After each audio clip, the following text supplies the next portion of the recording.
Good morning. It is Tuesday, September 26th. It is good to be with you this morning to continue our journey through the poems of the path to kindness, poems of connection and joy. Our poem this morning comes from Rosemary Watola Trommer, and it's entitled Kindness. And before we get to the poem, a bit of a reflection. Our bodies and our minds often hold on to memories of past wrongs and ways that others have harmed us more strongly than anything else. And this makes sense, because after all, we don't want to be hurt again. But we sometimes forget to hold on to the beauty and the good that's been planted within us as well. We forget to remember all of the positive ways that we've been touched by strangers and loved ones alike. In this poem, Trommer invites us to see how these kindnesses might rise up again in us later on, like tulips. A bit of beauty that has blossomed from the root of a kind word, perhaps, or a touch, the gift of time, a smile. The smallest gifts can transform the ground that we are into something new, until some long ago tenderness emerges again, pushing aside dead leaves, insisting on loveliness. The final lines of the poem remind us that when we can notice the fruits of some past kindness in ourselves, this becomes a celebration of the one who planted it, as well as the one who perceives it.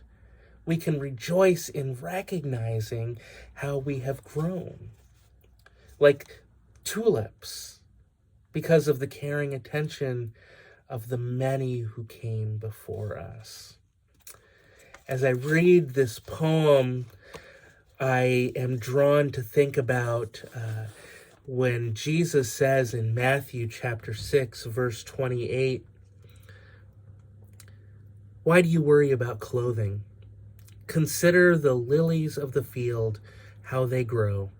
They neither toil nor spin. If God so clothes the grass of the field, which is alive today and tomorrow is thrown into the oven, will he not much more clothe you, you of little faith? Therefore do not worry, saying, what will we eat, or what will we drink, and what will we wear?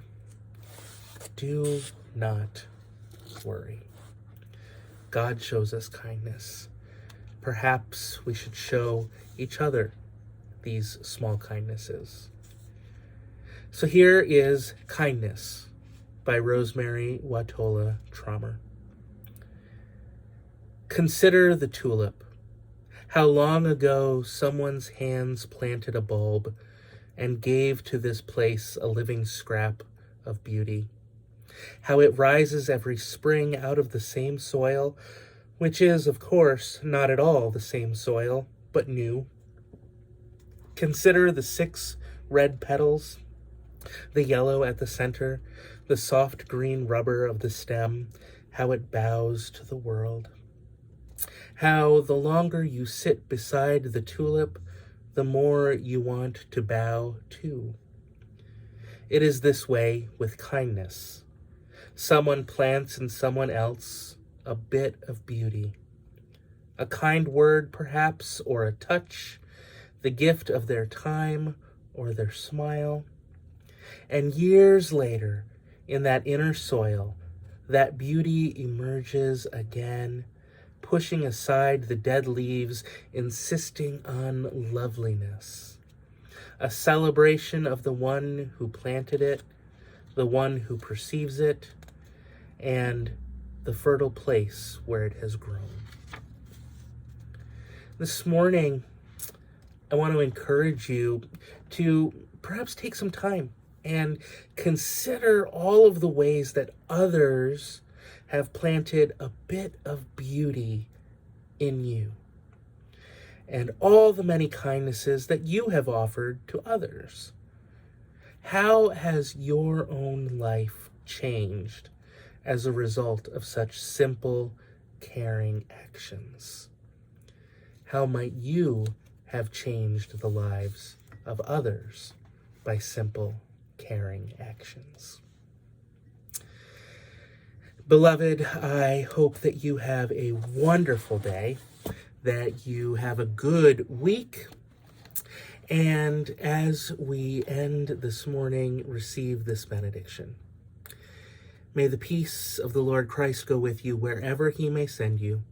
May he guide you through the wilderness, protect you through the storm. May he bring you home rejoicing at the wonders he has shown you. May he bring you home rejoicing once again into our doors. Peace be with you. See you soon.